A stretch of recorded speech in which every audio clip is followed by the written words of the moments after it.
اللہ فرماتا ہے تمہارے رب نے یہ فیصلہ فرما دیا کہ تم اللہ کے سوا کسی کی عبادت نہ کرو اور اپنے والدین کے ساتھ اچھا سلوک کرو. وبالوالدین احسانا، والدین کے ساتھ اچھا سلوک کرو. اچھا سلوک کا مطلب کس طرح سے بتایا گیا؟ اما یبلغن عندک الکبر احدہما او کلاہما فلا تقل لہما اف، ان دونوں میں سے کوئی ایک بڑھاپے کو پہنچ جائے یا دونوں بوڑھے ہو جائیں. توجہ نوجوانوں، ماں باپ میں سے کوئی ایک بوڑھا ہو جائے یا دونوں بوڑھے ہو جائیں، اللہ فرماتا ہے اب ان کو اف تک نہ کہنا. فلا تقل لہما اف، اف تک نہ کہنا. ولا تنہرہما، اور نہ ہی ان کو جھڑک کر بات کرو. وقل لہما قولا کریما، جب ان سے بات کرو تو نرم انداز میں بات کرو. جس نے اپنی ماں سے یا اپنے باپ سے سخت لہجے میں بات کیا اس نے اپنی پچھلی کی ہوئی ساری نیکیاں ضائع کر دیا، اس کی نیکیاں ختم کر دی گئیں. اس کے رزق سے برکت اٹھا لی جاتی ہے جو اپنے والدین سے سخت لہجے میں بات کرتا ہے.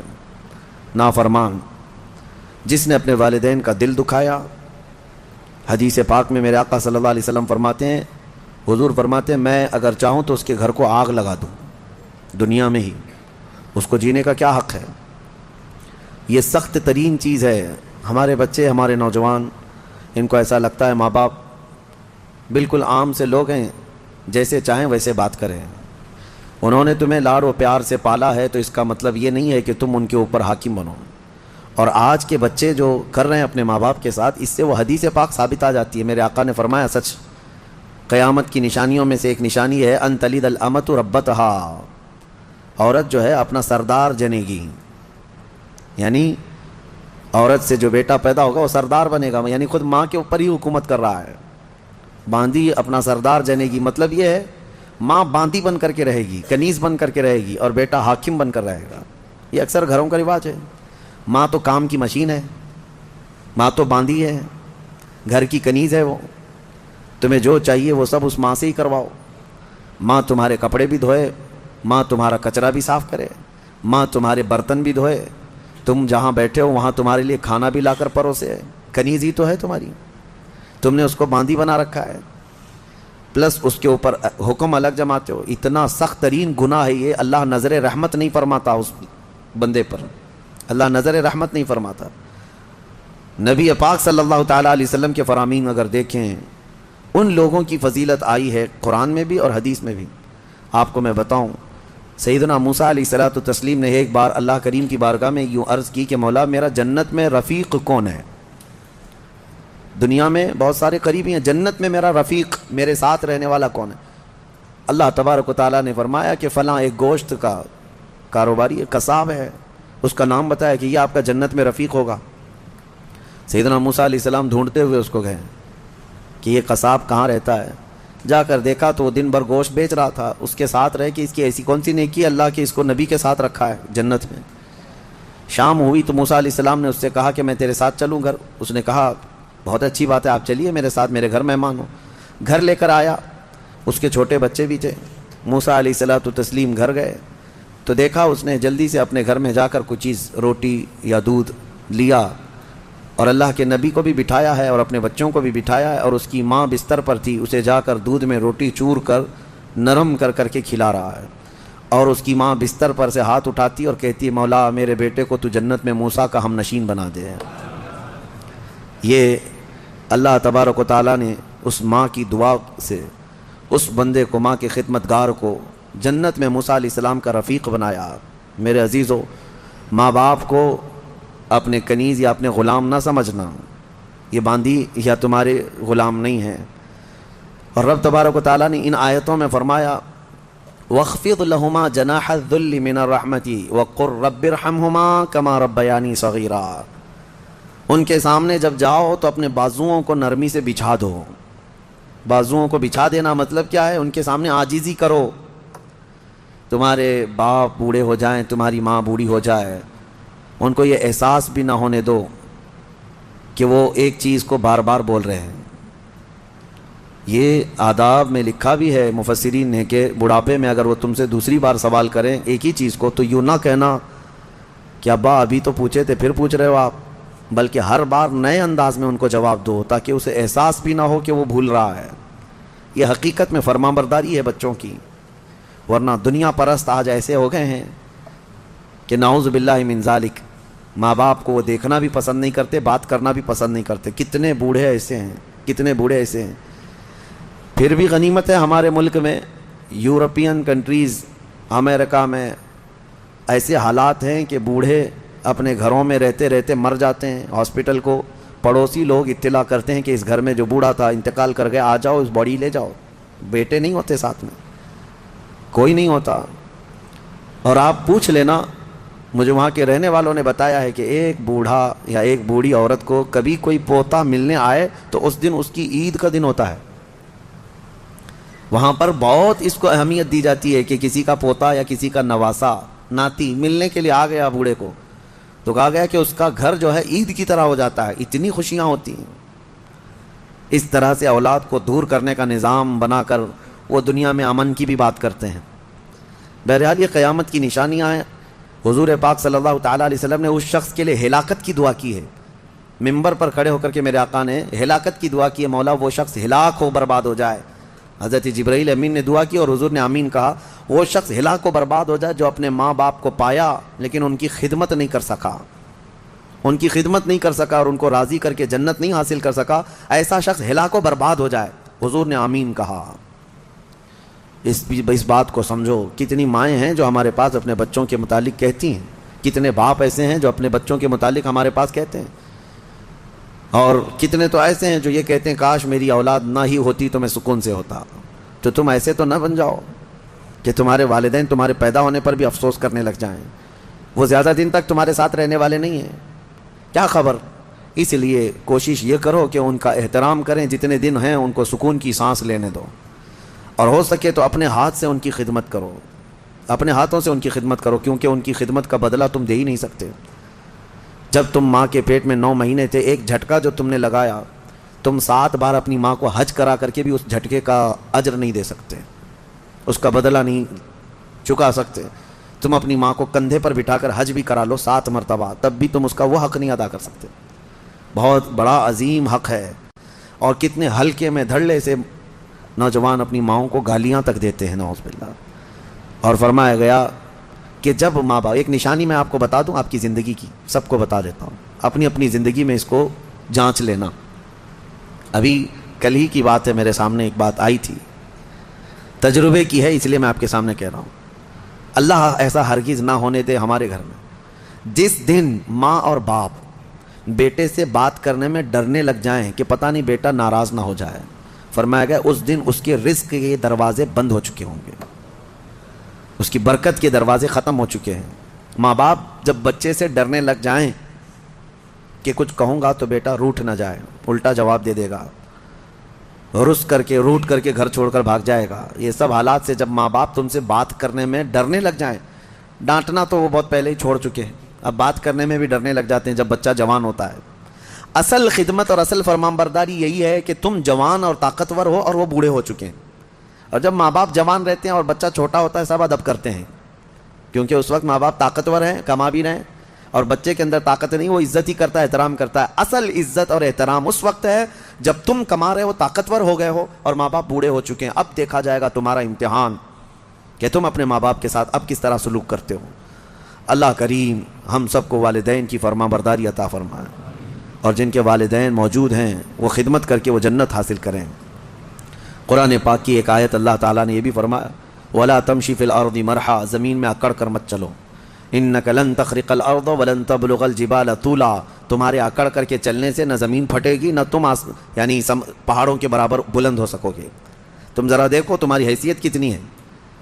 جو لوگ اکڑ کر کے گردن اونچی کر کے چلتے ہیں ان کے لیے کہا گیا ہے کہ غرور اور گھمنڈ آدمی کو ڈبو دیتا ہے، اور یہی غرور دنیا کا سب سے پہلا گناہ ہے جو شیطان کے اندر آیا.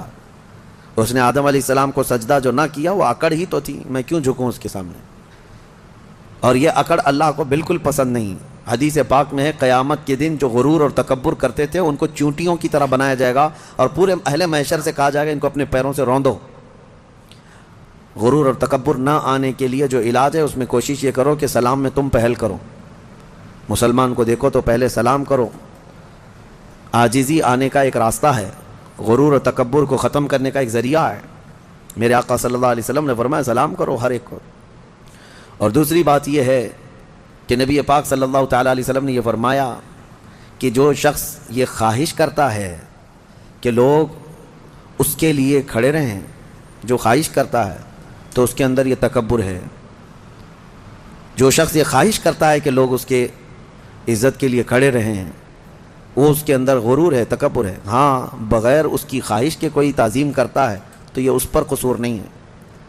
علماء کرام کا، اساتذہ کا، مشائخ کا ہم ادب کرتے ہیں، کھڑے ہوتے ہیں، لیکن ان کے حکم سے نہیں ہے، یا ہم اپنی عاجزی کے ساتھ کھڑے ہوتے ہیں۔ یہ ادب ہر ایک کے دل میں ہے۔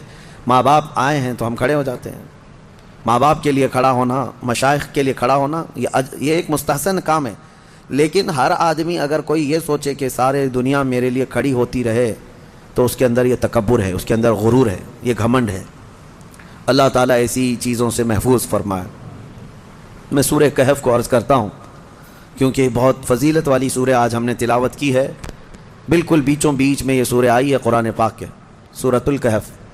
اس کی فضیلت یہ ہے کہ نبی پاک صلی اللہ علیہ وسلم نے فرمایا جو اس کو شب جمعہ پڑھے گا، یعنی جمعہ کے دن یا مغرب سے لے کر کے جمعرات کا دن جب ختم ہو جاتا ہے، مغرب سے ہی جمعہ کا دن شروع ہوتا ہے، دوسری مغرب آنے تک جو سورہ کہف کی تلاوت کرے گا، اس کے جہاں تلاوت کر رہا ہے وہاں سے لے کر خانہ کعبہ تک اللہ ایک نور پیدا فرمائے گا۔ اور بھی بہت ساری فضیلتیں کنز العمال میں آئی ہیں۔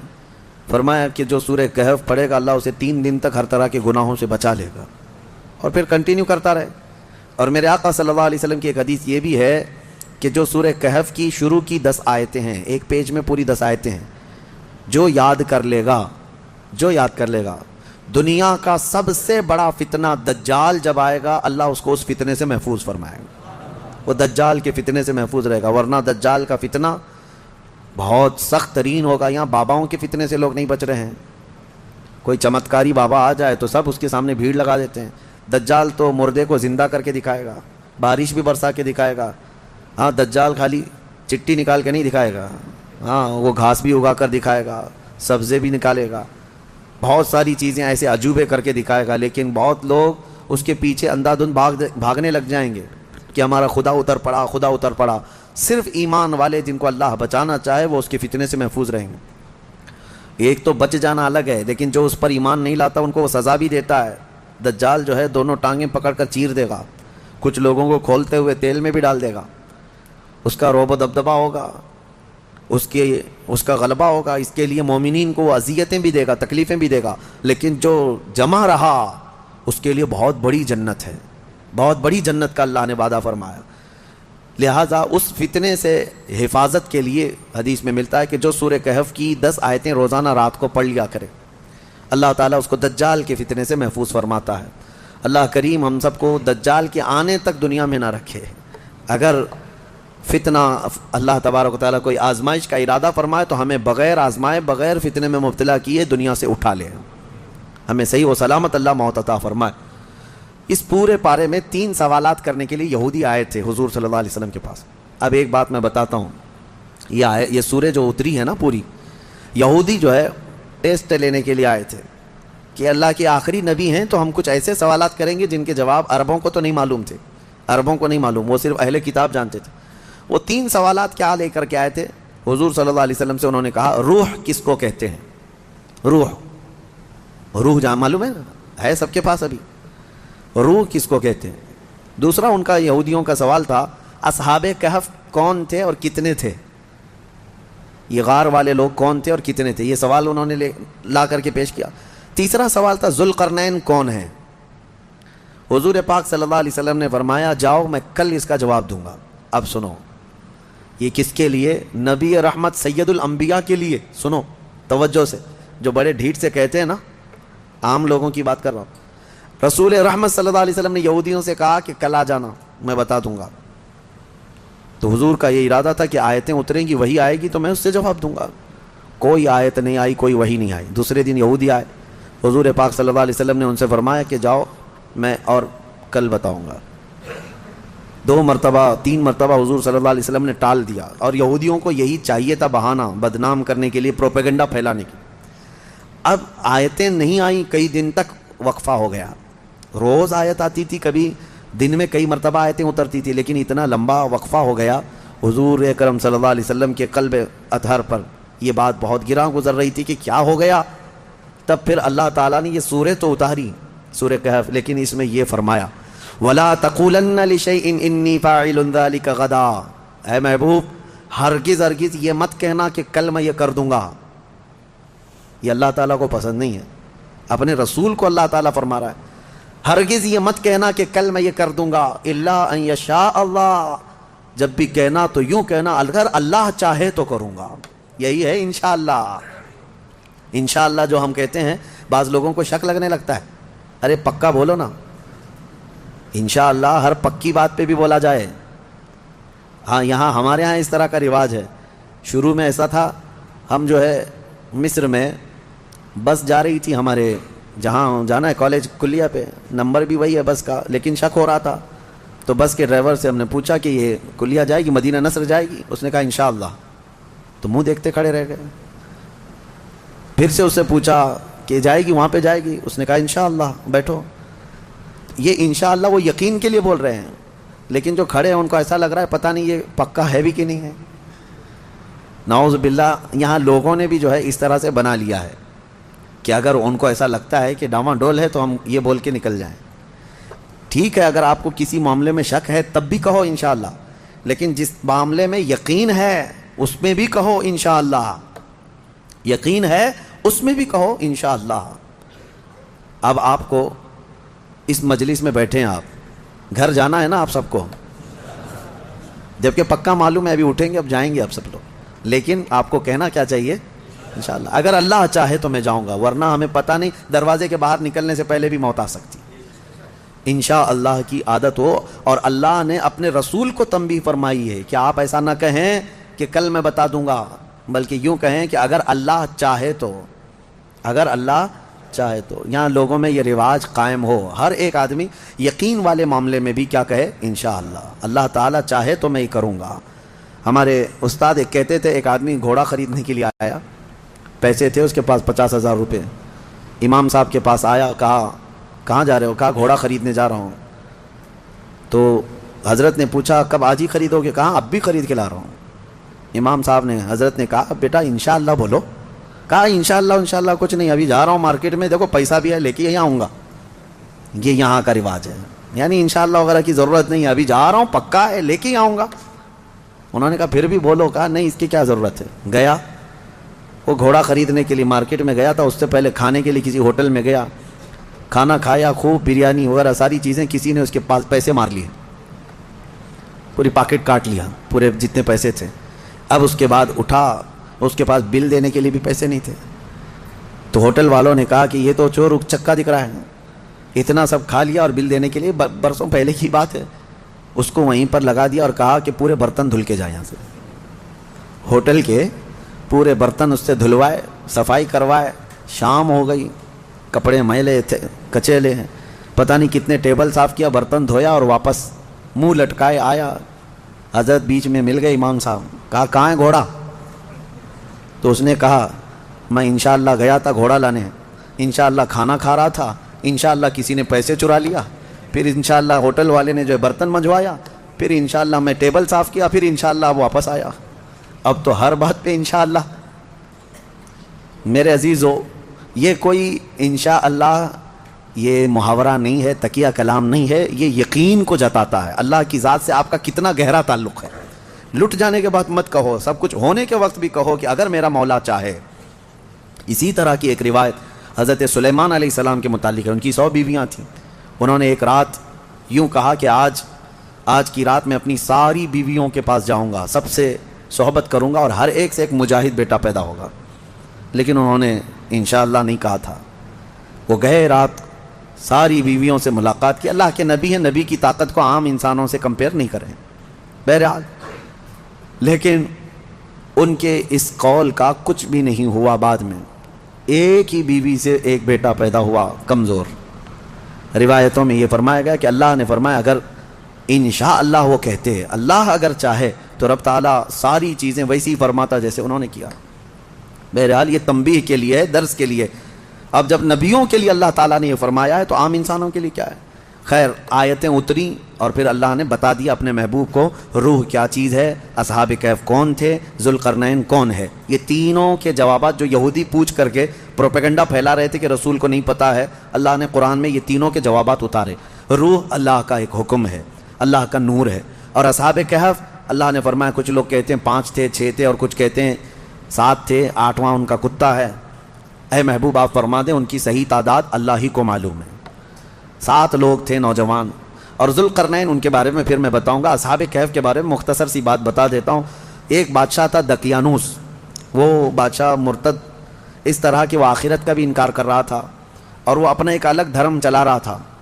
عیسیٰ علیہ السلام کا دین پرانا ہو گیا، یعنی عیسیٰ علیہ السلام کے دین میں ہی یہ چیزیں ہو رہی تھی، تو وہ اس زمانے میں سب لوگ بت پرستی میں اور خدا کے انکار میں مبتلا تھے۔ تو 6-7 لوگ ایسے تھے جو بادشاہ کے سپاہیوں میں تھے یا وزیروں میں تھے یا الگ الگ تھے۔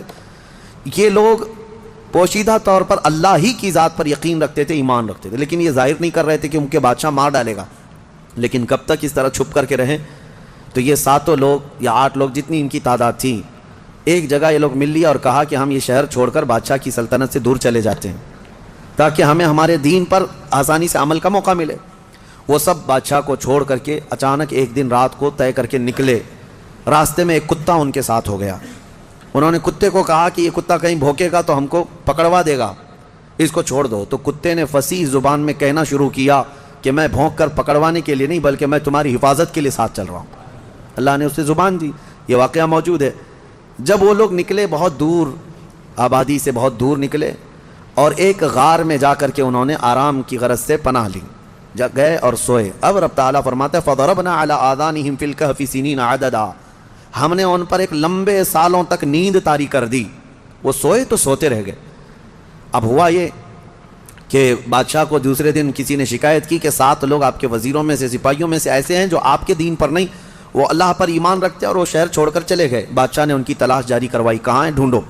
جب تلاش جاری ہوئی تو ایک چرواہے نے بتایا کہ ایک جگہ سے میں ان کو گزرتے ہوئے دیکھا، اس غار میں گئے۔ بادشاہ اپنے سپاہیوں کو حکم دیا کہ جاؤ اس غار میں دیکھو۔ دیکھا تو کچھ لوگ سوئے ہوئے تھے۔ بادشاہ نے کہا ان کی سزا یہ ہے کہ ان کے غار کے منہ پر دیوار بنا دو، ان کی قبر یہی ہو جائے، یہ باہر یہاں سے نہ نکل سکے۔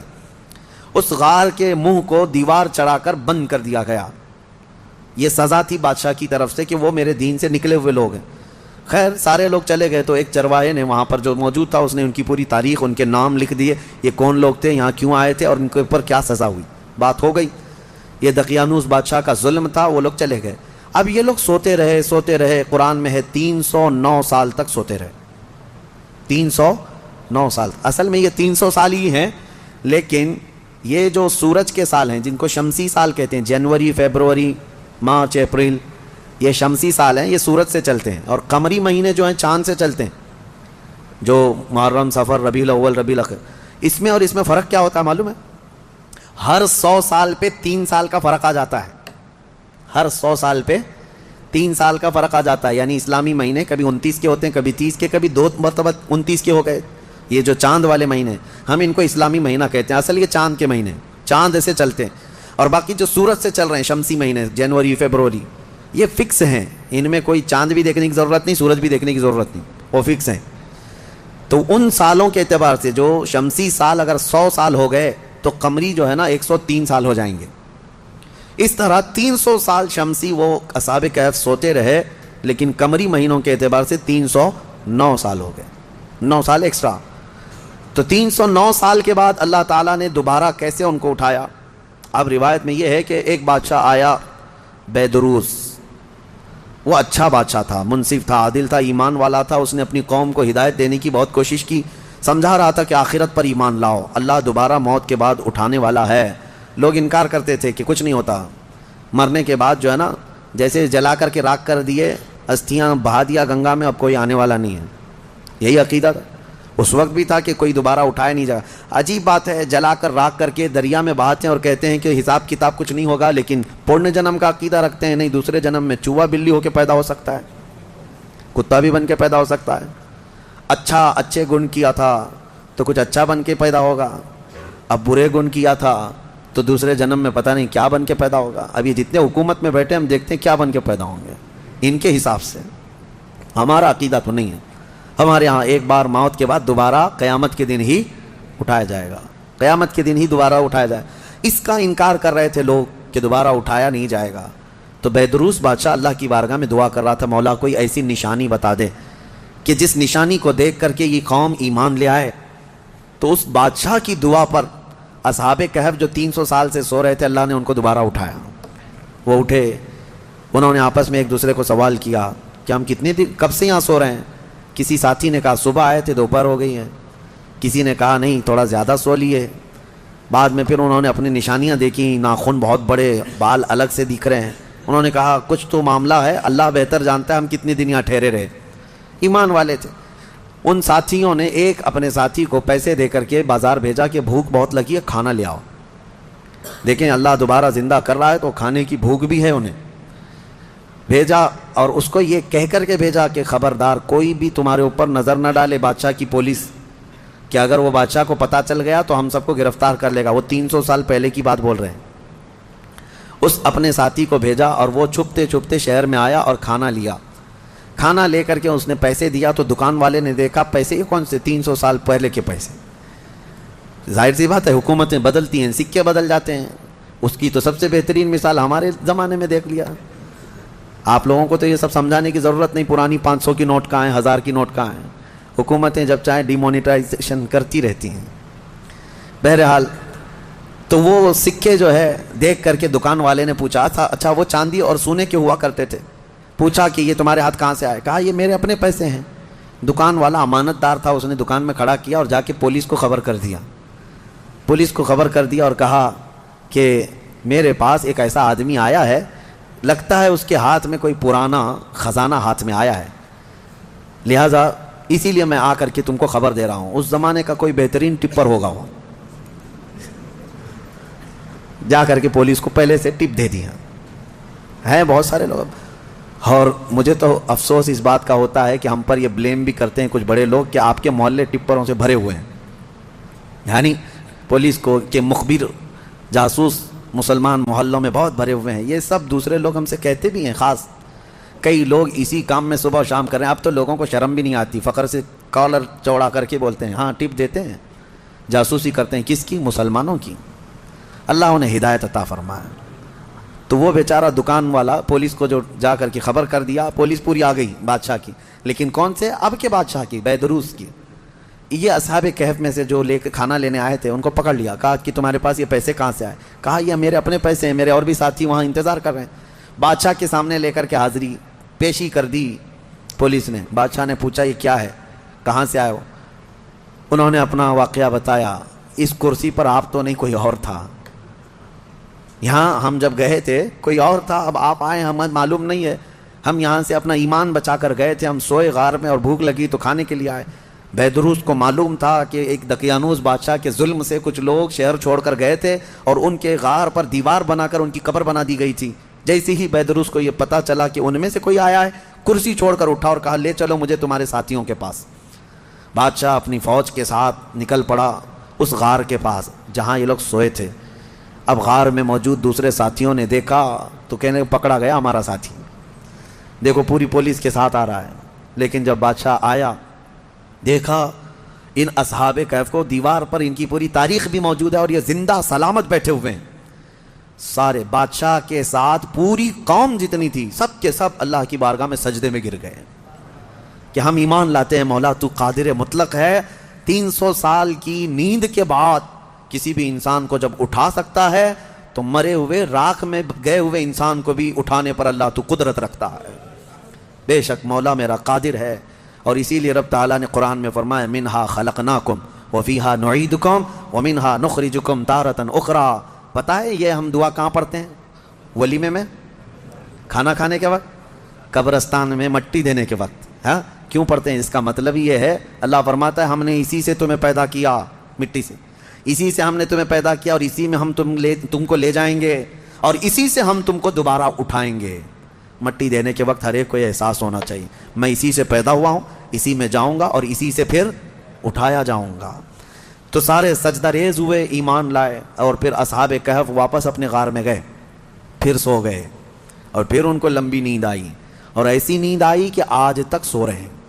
حدیث پاک میں وہ ابھی بھی سو رہے ہیں۔ قیامت کے قریب اللہ ان پر صرف موت طاری کرے گا، ورنہ ابھی تک وہ سو رہے ہیں، اور ہر عاشورہ محرم کی 10ویں تاریخ کو وہ کروٹ بھی بدلتے ہیں۔ اصحاب کہف آج بھی سو رہے ہیں اپنے غار پہ، اور قرآن میں اللہ نے فرمایا ان کے غار کو اللہ نے ایسا رکھا ہے کہ سورج بھی ان کے غار کے اوپر سے نہیں جاتا، سورج کی تیز روشنیاں ان کے اوپر نہیں آتی، وہ غار اوپر سے چھپا ہوا نہیں ہے، وہ کھلے میدان میں سوئے ہیں۔